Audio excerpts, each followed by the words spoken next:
Saudara-saudara peserta mata kuliah pemrograman atau kode COM 20C dari mahasiswa yang umumnya major Departemen Ilmu Komputer. Pada pekan ke-6 ini melanjutkan dari topik terkait dengan Object-Oriented Programming, yaitu kita masuk ke dalam salah satu fitur yang sangat penting dalam pemrograman, terutama dalam pemrograman C++, dan nanti dikaitkan dengan pemrograman Object-Oriented. Itu adalah terkait dengan apa yang disebut sebagai template. Nah, di sini ada dua subtopik. Yang pertama adalah template programming, jadi bagaimana pemrograman dengan menggunakan template. Dan yang kedua adalah library yang sudah disediakan di dalam pemrograman C++, yaitu yang kita namakan sebagai Standard Template Library atau disingkat dengan STL.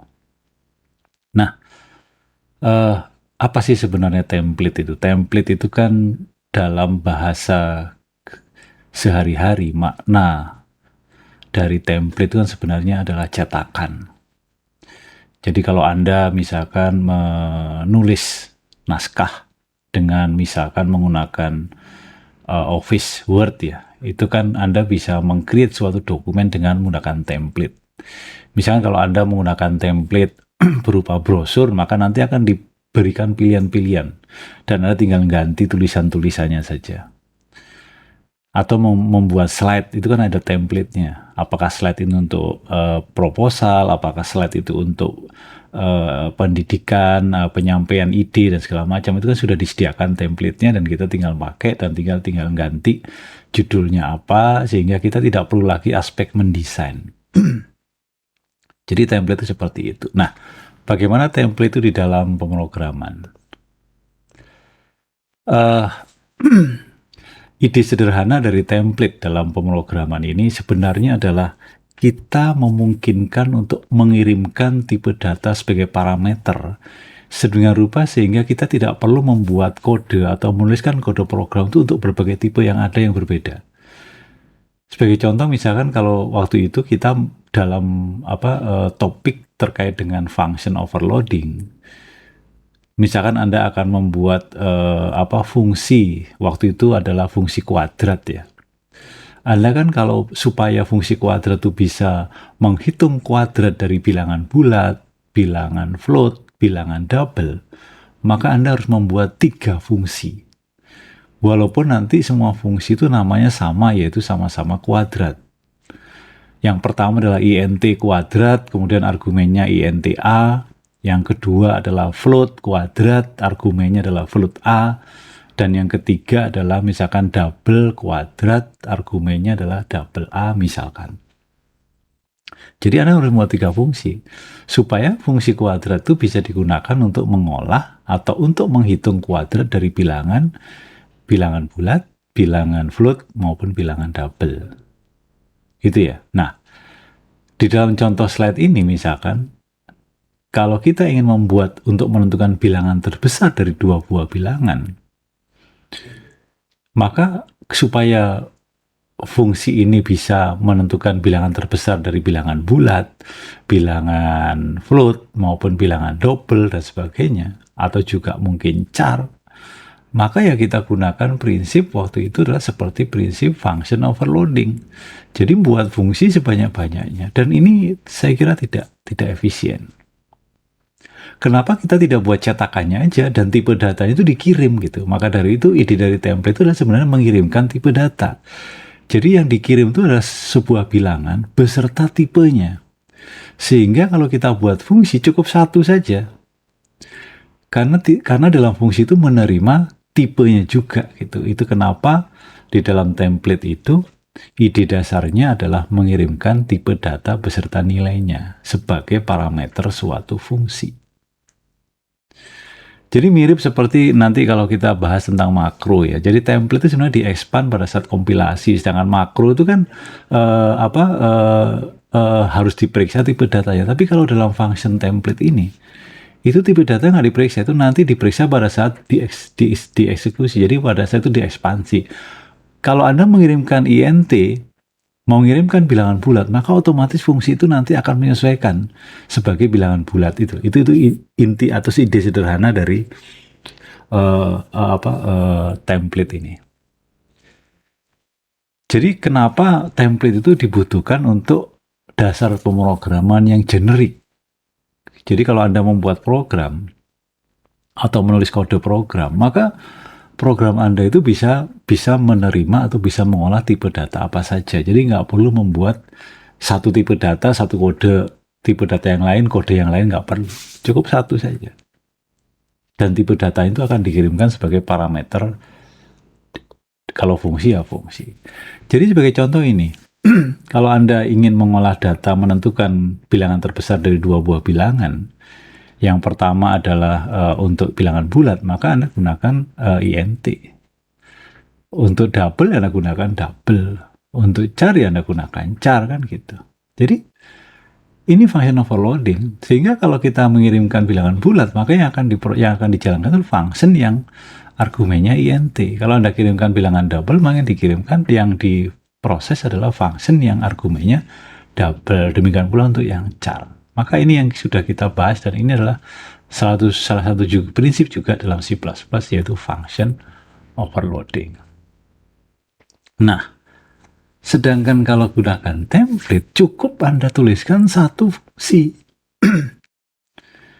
Jadi tipe data itu sebagai argumen juga, atau sebagai parameter juga, sehingga nanti kita lambangkan misalkan sebagai T. Jadi ada sebuah instruksi template dalam kurungnya itu menggunakan tanda lebih kecil dan lebih besar, itu adalah type name T. Jadi T itu adalah argumen tipe, nama tipenya. Jadi T itu untuk menerima tipenya. Jadi kalau fungsi maksimum tadi yang ada 3 fungsi, untuk INT, untuk double, dan untuk char, cukup kita tuliskan satu saja, kita ganti tipe datanya, kita ganti dengan T besar, karena saya membuat variabel untuk template tipe data itu adalah T. Jadi tinggal T max dalam kurung TX, TY, dan seterusnya. Nah, ini sebenarnya secara otomatis bisa dipanggil. Jadi misalnya kalau saya memanggil max dalam kurung 3,7, C++ akan menginterpretasikan 3,7 dua-duanya bilangan bulat. Maka T itu otomatis akan menerima tipe data INT. Tapi bisa juga kita menuliskan secara eksplisit. Jadi kalau saya kirim sebagai INT, maka saya tuliskan setelah memanggil fungsi max dalam kurung, di mana dalam kurungnya menggunakan lebih kecil dan lebih besar, dalam kurung INT. Itu artinya nanti T-nya itu akan menerima INT. Jadi INT itu sebagai tipe data yang dikirim ke dalam fungsi template. Itu template. Jadi kalau Anda ditanya apa sih bedanya template dengan overloading, itu sebenarnya kegunaannya sama. Cuman kalau template itu lebih efisien karena template itu bisa menerima tipe data. Nah, oleh karena itu template itu, karena kita tahu bahwa kalau di dalam OOP kita tahu bahwa kelas itu sebagai abstract data type, atau kelas itu juga bisa kita gunakan sebagai tipe data. Jadi kalau misalkan Anda tuliskan INTA, maka A itu adalah variabel dengan tipe INT. Nah, itu sebenarnya mirip dengan kalau Anda menuliskan atau meng-create suatu objek, yaitu person P. Misalkan Anda punya kelas namanya person, kemudian Anda tuliskan person P. Itu artinya Anda tuh membuat sebuah instant atau objek P. Dan kita tahu P itu kan mirip, person itu kan mirip seperti tipe data. Hanya bedanya, kalau INT itu tipe data standar, sedangkan person itu adalah tipe data dari sebuah kelas yang kita buat. Sehingga kalau P itu nanti kita sebutnya bukan variabel, tapi adalah sebuah instance atau objek. Nah, karena itu template itu ada dua macam. ada function template, ada class template. Kalau function template itu kita membuat fungsi generik, sehingga berlaku untuk berbagai macam tipe data. Jadi kalau misalnya tadi itu max tadi, type name-nya adalah T besar, maka T besar itu akan menerima tipe data. Jadi max itu adalah sebuah fungsi.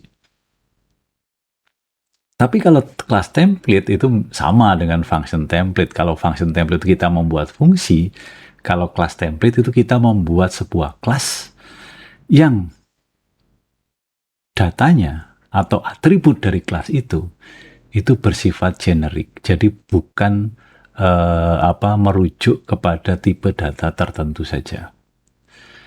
Sebagai contoh waktu itu kan kalau kita membuat kelas person itu tipe datanya sudah pasti. Misalkan nama itu string, kemudian usia itu int, tinggi itu int, berat itu adalah double. Itu udah pasti. Tapi kita bisa membuat lebih umum. Jadi bersifat bersifat generik.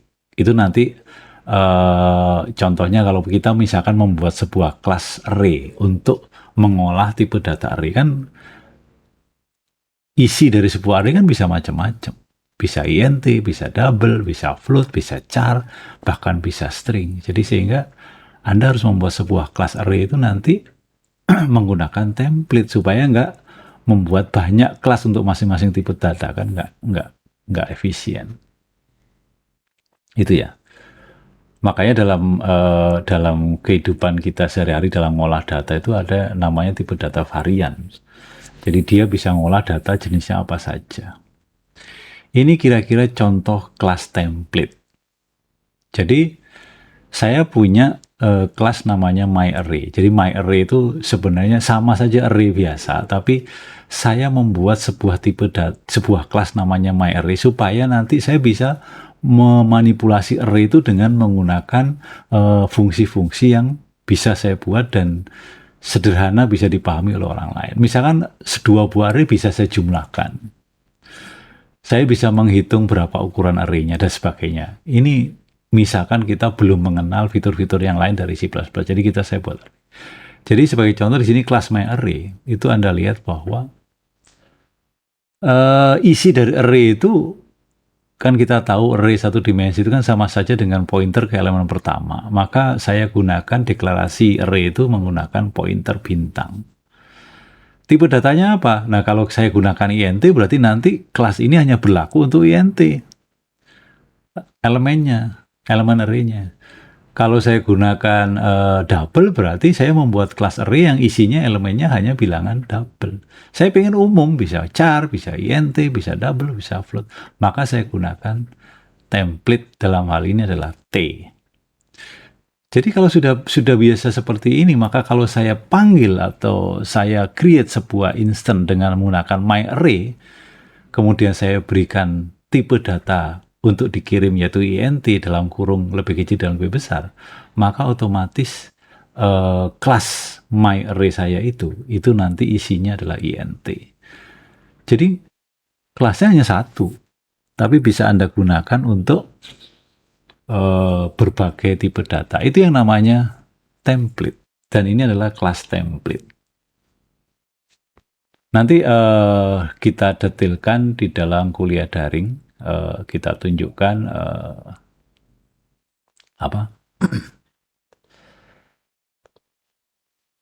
Nah, seperti yang saya sampaikan tadi bahwa di dalam kelas myArray itu saya ingin supaya bisa dilengkapi dengan fitur-fitur yang saya inginkan. Salah satunya misalnya bisa saya jumlah gitu. Bisa saya kurangkan. Jadi kalau dua buah array yang ukurannya sama itu bisa saya jumlahkan, bisa saya kurangi dengan menggunakan operator plus dan operator minus. Jadi nanti di dalam kuliah kita diskusikan bagaimana cara melengkapi kelas myArray itu supaya bisa kita gunakan operator plus dan operator minus untuk menjumlahkan dan mengurangkan dua buah array dengan ketentuan seperti yang tertulis di slide ini. Itu nanti kita diskusikan, ya. Oke. Nah, walaupun template itu berlaku untuk seluruh tipe data yang sesuai artinya yang memang diperbolehkan dalam pemrograman. Namun kita juga bisa melakukan proses spesialisasi. Jadi ada proses pengecualian. Jadi misalkan max itu, dua buah bilangan max itu Tx dan Ty, itu apabila X lebih besar dari Y, maka nilai terbesarnya adalah X. Sedangkan kalau Y yang lebih besar, kalau X lebih besar dari Y, maka yang diberikan adalah X-nya. Selainnya ya Y-nya, berarti Y-nya yang lebih besar.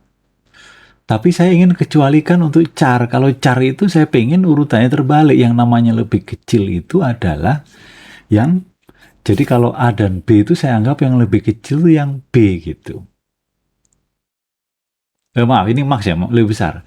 Jadi kalau A dengan B itu, maka yang lebih besar itu A bukan B gitu. Maka dari itu function max ini, itu saya lakukan pengecualian. Sehingga nanti kalau saya panggil misalkan max dari 5 dan 10, maka outputnya 10. Yang terbesar kan 10. Tapi kalau saya berikan max antara karakter A dengan karakter B, maka saya pengen outputnya itu B karena saya anggap, outputnya itu A karena saya anggap A itu lebih besar dari B misalkan. Kalau misalkan ini katakanlah untuk mengolah nilai mutu, kan A dan B itu yang lebih tinggi kan A. Walaupun secara abjad A itu lebih kecil dari B kan gitu. Maka function max itu saya kecualikan.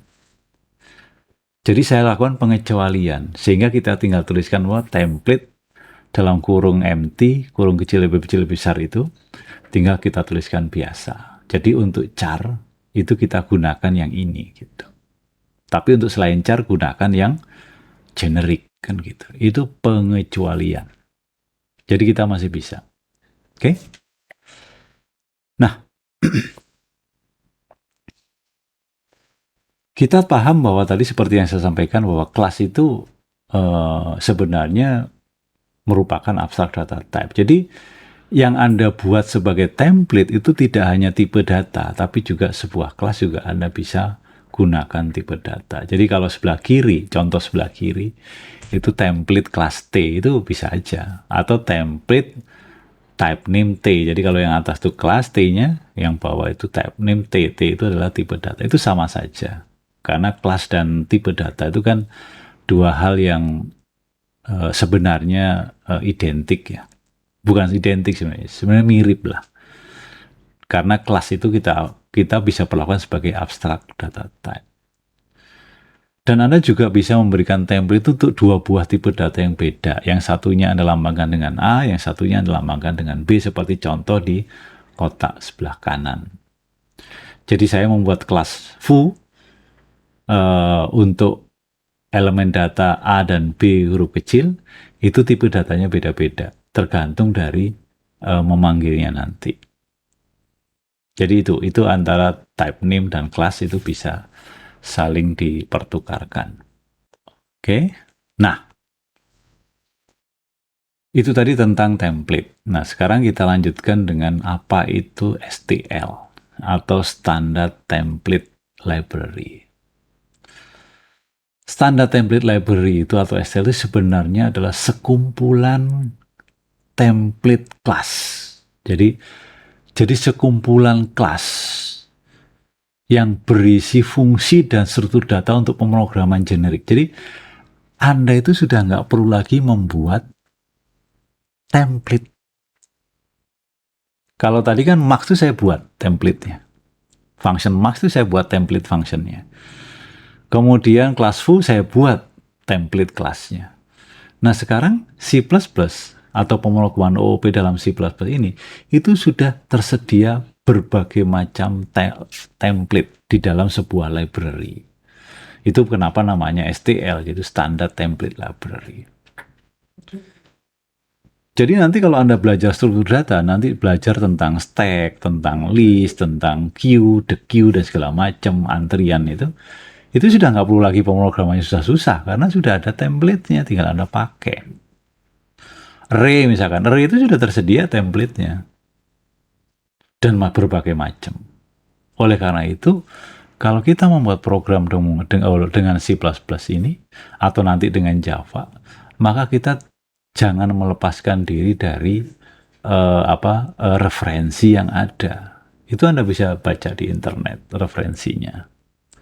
STL di C++ itu kayak apa sih? Itu Anda baca referensinya.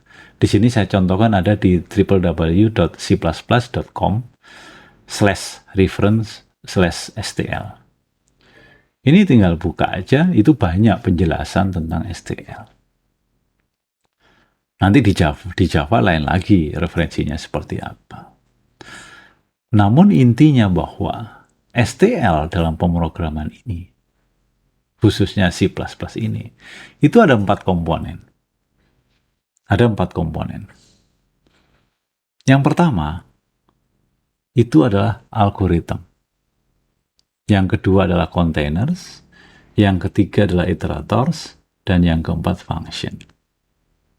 Apa sih masing-masing itu? Itu sebenarnya mereka mengelompokkan STL itu sesuai dengan karakteristik dari objeknya atau perilaku dari STL itu.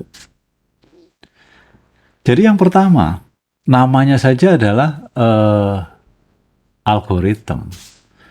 Jadi STL yang komponen pertama, algoritma, itu sebenarnya berisi header yang mendefinisikan sekumpulan fungsi yang dirancang untuk melakukan algoritma tertentu.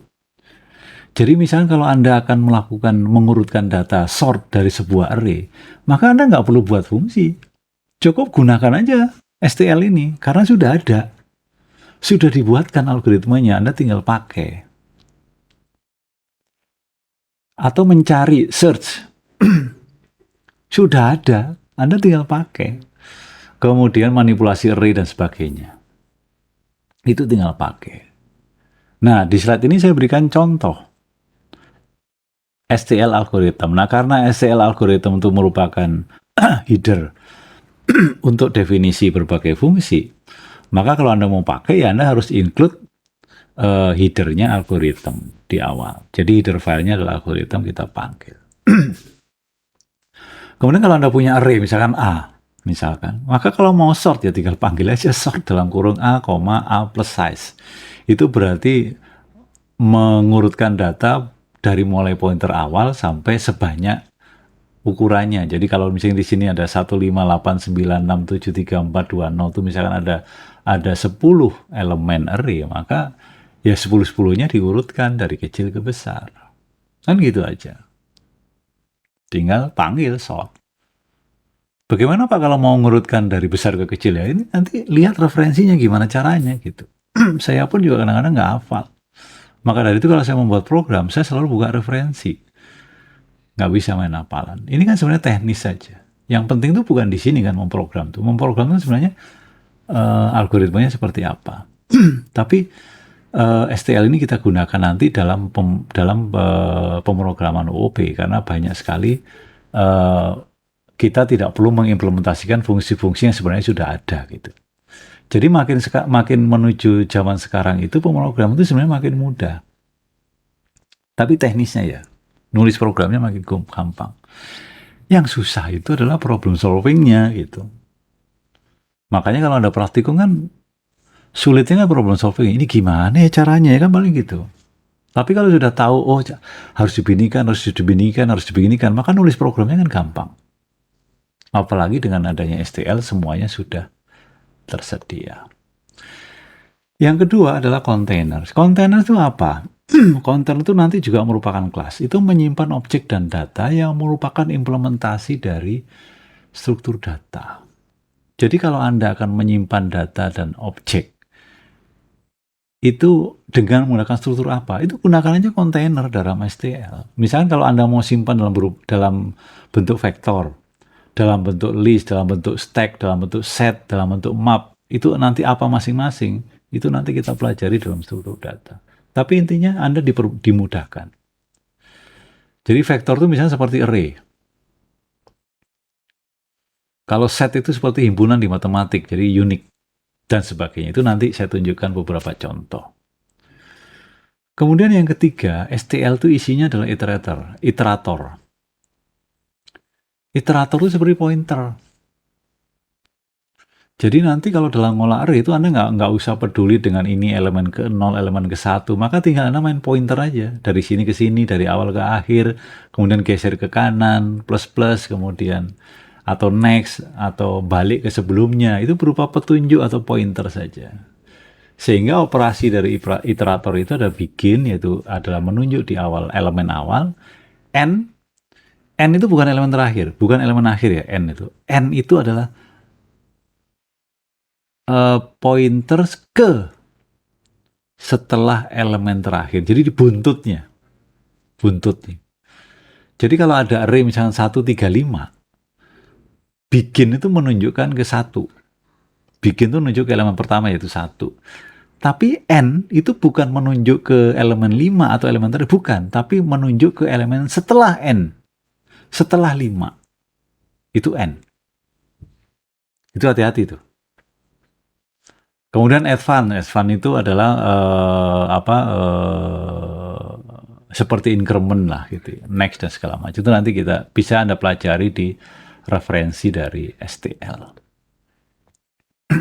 Dan terakhir adalah komponen terakhir dari STL itu function. Function ini sebenarnya STL itu menyediakan fitur atau menyediakan kemampuan untuk mengoverload function. Jadi sebagai contoh di sini ada fungsi namanya transform. Transform itu apa? Transform itu untuk mengubah isi dari elemen array. Dari mana ke mana terserah. Jadi kalau di sini function itu adalah misalkan transform dalam kurung ARR. ARR itu kan sebuah array 1 2 3 4 5. Kemudian koma ARR plus N, karena argumen dari transform itu adalah dari pointer awal ke sebanyak berapa. Jadi elemen yang akan Anda ubah itu adalah dari mulai elemen pertama yaitu angka 1 sebanyak 5. Jadi 1, 2, 3, 4, 5 semuanya akan Anda ubah. Namanya fungsi transform. Hasilnya disimpan lagi ke dalam array ARR. Ngubahnya mau ngapain? Nah, ngubahnya mau ngapain itu yang ditulis di dalam pemanggilan fungsi atau objek fungsi namanya increment. Increment itu ngapain? Kita definisikan bahwa increment itu menambah nilai 1 ke dalam elemen yang ada. Jadi nanti setelah ini kita jalankan, maka elemen ARR itu menjadi 2, 3, 4, 5, 6 karena masing-masing ditambah 1. Jadi untuk mengubah itu menjadi menambah 1 cukup dengan perintah seperti ini. Itu aja. Jadi lebih singkat pemrogramannya. Dan nggak usah repot-repot, looping nggak usah. Nah, increment inilah yang kita sebut sebagai functor. Jadi STL function itu nanti yang di overload itu bukan yang digunakan sebagai untuk overload atau menambah fitur dari sebuah fungsi ini bukan fungsi, tapi ini kita sebut sebagai functor. Itu contohnya.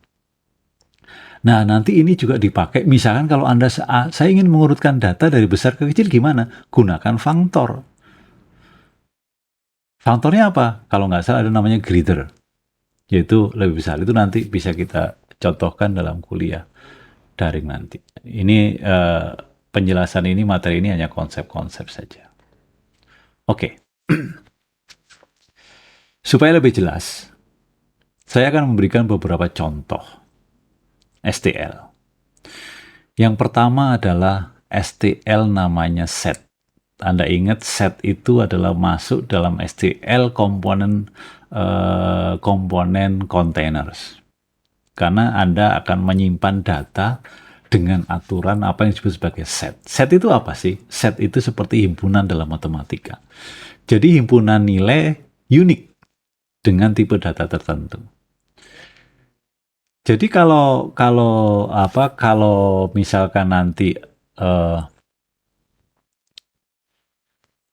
Anda menyimpan nilai misalkan 6, 10, 5, kemudian 10, itu otomatis nanti akan 6, 5, 6, 10, 5, 1 maka otomatis akan disimpan ke dalam 1, 5, 6, 10. Jadi otomatis akan diurutkan oleh dia.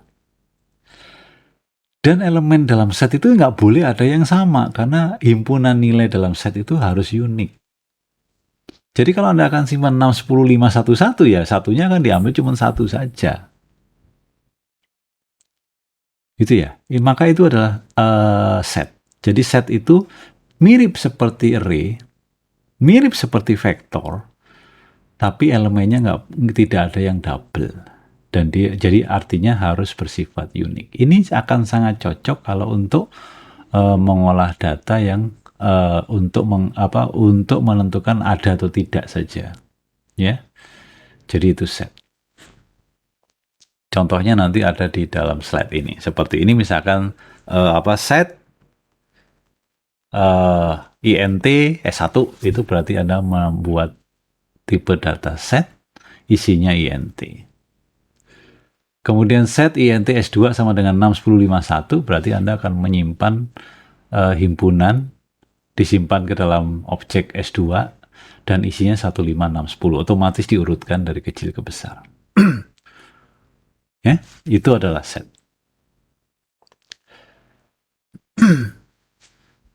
Contoh STL set itu seperti ini. Jadi kalau Anda misalkan punya S1 dengan dengan kontainer set, jadi objek S1, Anda masukkan angka 40, Anda tinggal tuliskan set S1.insert 40. Masukkan 30, S1.insert 30, 60, 20, 40, demikian seterusnya. Dan dia otomatis akan menyimpan urutan dari kecil ke besar. Jadi otomatis di situ Anda lihat 40 kan 2 kali Anda masukkan. 42 kali Anda masukkan. Pertama set S1.insert 40 dan terakhir S1.insert 40. Maka yang terakhir itu tidak akan dimasukkan karena sudah pernah ada 40. Sehingga hasil output dari program ini 20, 30, 40, 60. Dan untuk menuliskan set ini dan juga untuk menuliskan vektor nanti, Anda nggak perlu looping per array pertama, elemen pertama, kedua, dan seterusnya. Anda gunakan iterator. Jadi Anda deklarasikan dulu iterator namanya P. Jadi P itu adalah pointer yang menunjuk ke elemen set. Jadi Anda gunakan looping aja. Pertama Anda set bahwa pointernya ke elemen pertama. Jadi P sama dengan S1 titik begin. Itu berarti P menunjuk ke elemen pertama.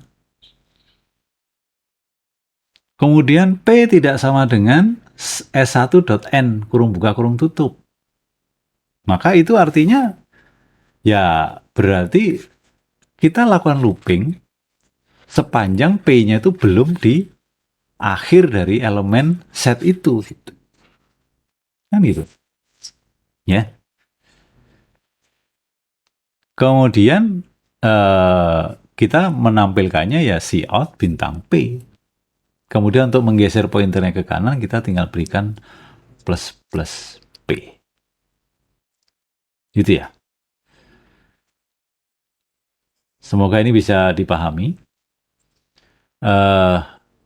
Bagaimana menggunakan pointers atau iterator untuk menunjuk ke elemen tertentu. Jadi Anda harus pahami looping for P sama dengan S1.begin, kemudian titik koma P tidak sama dengan S1.n, kurung buka kurung tutup, titik koma, plus plus P itu maknanya apa. Jadi sekali lagi, P sama dengan S1.begin itu P-nya diarahkan ke elemen pertama, yaitu elemen 20. Kemudian Anda lihat kan, di dalam for itu kan setelah inisialisasi, kemudian diperiksa yang tengah. Apakah P sudah di akhir belum? Sudah setelah akhir belum? Ternyata belum, karena nunjuk ke elemen pertama. Maka dijalankan cout bintang P, berarti dicetak yang ditunjuk oleh P, yaitu angka 20. Setelah itu apa? Dilakukan plus plus P, geser ke kanan, yaitu menunjuk ke 30. Belum akhir, cetak lagi, geser lagi 40, dicetak, geser lagi 60, dicetak, geser ke kanan setelah 60, nah setelah 60 itu adalah N, maka berhenti. Itu adalah cara menggunakan pointers dengan menggunakan iterator. Nah, tadi sempat saya bertanya, bagaimana kalau ingin urutannya itu dari besar ke kecil? Gunakan functor namanya greater. Jadi kalau Anda membuat set S1, ingin urutannya dari besar ke kecil, cukup deklarasinya adalah set, dalam kurung lebih kecil lebih besar itu adalah int, isinya bilangan bulat, koma, Anda masukkan functor yaitu greater int. Berarti isinya bilangan bulat, urutan dari besar ke kecil. Jadi yang besar duluan dibandingkan yang lebih kecil. Itu menggunakan functor. Oke? Nah, STL berikutnya yang paling banyak digunakan itu adalah vektor. Apa sih bedanya dengan set? Sekali lagi, kalau set itu elemennya unik, nggak boleh ada yang double. Tapi kalau vektor bebas. Jadi vektor itu mirip seperti dynamic array. Anda waktu itu kan dalam menggunakan array kan Anda gunakan malloc ya, memory allocation, supaya kita bisa dengan leluasa menentukan ukuran array-nya. Nah, di dalam C++ sudah tersedia yaitu STL vektor. Jadi seperti ini dalam slide ini ada vektor int v. Ini gampang, berarti Anda membuat variabel v sebuah array, sebenarnya v itu sebuah array. Kemudian Anda ingin isi 7 elemen masing-masing nilainya 100. Anda tinggal tuliskan aja v.assign dalam kurung 7,100. Itu artinya Anda memasukkan 7 elemen semuanya nilainya 100. Gampang kan? Nggak usah looping, nggak usah apa. Kalau ingin menambahkan elemen di belakang, Anda gunakan fungsi namanya pushback. Nah, kalau Anda tanya, fungsi-fungsinya apa saja Pak? Ya lihat di referensi. Kalau saya nggak hafal. Saya nggak hafal. Tapi yang saya ingat tuh kalau set itu memasukkan tuh namanya insert, tapi kalau vektor tuh kita gunakan pushback. Ya. Bahkan menghapus elemen tertentu itu juga gampang kalau dalam menggunakan STL. Nggak perlu pusing-pusing. Ya. Dan untuk mencetak setiap elemen vektor itu sama seperti mencetak setiap elemen set tadi, kita gunakan iterator. Atau kita gunakan pointer. Dalam hal ini pointer itu adalah iterator. Atau iterator itu sebenarnya adalah sebuah pointers. Jadi sama. Jadi itu STL vektor yang nanti bisa banyak digunakan. Oke? Sebagai contoh misalkan saya punya class person. Di dalam problem sebelumnya kan Anda akan menyimpan data dalam sebuah array kan. Nah, dalam sebelumnya kan kita gunakan array biasa. Person P dalam kurung 100. Itu berarti saya akan menyimpan objek orang sebanyak 100 maksimum kan. Tapi kalau kita gunakan vektor gampang saja. Vektor dalam kurung person P gitu aja. Selesai. Ya. Kemudian kalau mau cetak nama ya seperti contoh itu, kita gunakan iterator. Kita gunakan iterator. Kenapa di situ pakai panah? Bukan pakai titik.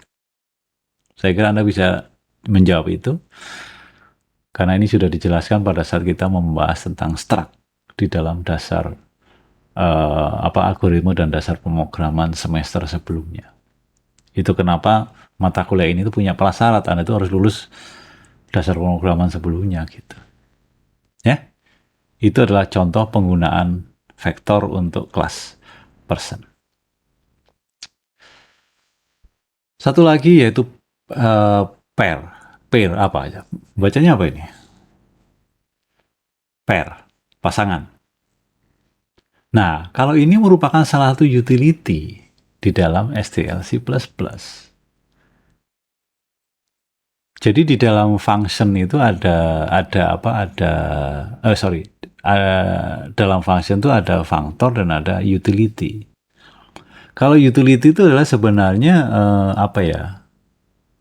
utilitas dalam STL yang bisa kita gunakan. Salah satunya adalah pasangan ini atau pair ini. Jadi kalau ada dua buah nilai, dan itu merupakan pasangan, apa sih makna dari pasangan? Itu tidak dapat ditukar-tukar. Jadi kalau 100 dengan 76, ya udah pasangannya 100 dengan 76. Contohnya misalnya kalau Anda ingin membuat program untuk mengelola koordinat titik X, Y. Itu kan kalau 100 dengan 76 ya sudah titiknya di situ. Itu pasangan gitu. Maka gunakan pair ini. Jadi tinggal pair INT P1. Itu artinya apa? Ya artinya P1 itu objek yang isinya itu dua buah nilai dan dua nilai itu saling berpasangan gitu. Untuk mendapatkan elemen pertama itu kita gunakan fungsi namanya first. Jadi P1 dot first. Untuk elemen yang kedua P1 dot second, juga gitu aja. Nah, manfaat pair itu juga sangat kelihatan kalau kita akan menyimpan data mahasiswa. Misalnya Anda akan menyimpan biodata mahasiswa. Anda punya kelas namanya person. Anda punya kelas namanya student. Setiap mahasiswa kan punya NIM yang unik. Nggak mungkin ada dua orang mahasiswa memiliki NIM yang sama. Kalau ada tuh kecelakaan tuh namanya. Walaupun itu pernah terjadi di kampus ini. Karena kesalahan dari sistem. Dan itu nggak boleh terjadi. Sehingga NIM itu harus bersifat unik. Maka dari itu, objek student itu kita pasangkan dengan NIM, dan NIM itu nanti sifatnya harus unik gitu. Bagaimana cara menyimpannya? Setelah jadi pasangan, kemudian kita simpan sebagai apa? Mau sebagai vektor? Nggak mungkin, karena vektor itu boleh double. Pakai set, Pak? Mungkin.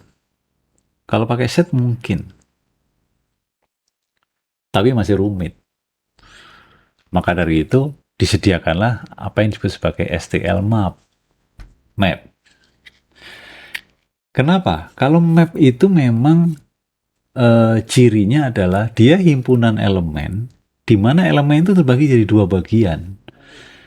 Yang pertama adalah kita sebut sebagai key atau kunci, dan yang kedua adalah nilainya. Jadi kalau di nilai mahasiswa itu ada nama, ada usia, ada SMA asal, semester berapa, IPK-nya berapa, itu semua adalah value. Key-nya apa? Key-nya itu NIM gitu.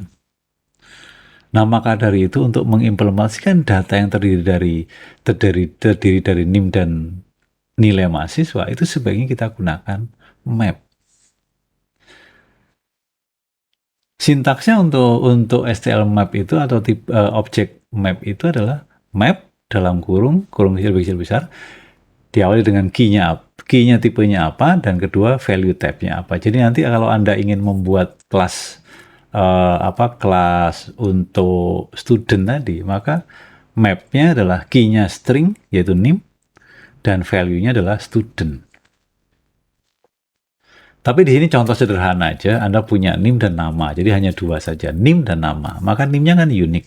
Maka dari itu tipe data yang kita gunakan untuk map itu adalah key-nya adalah string, value-nya adalah string.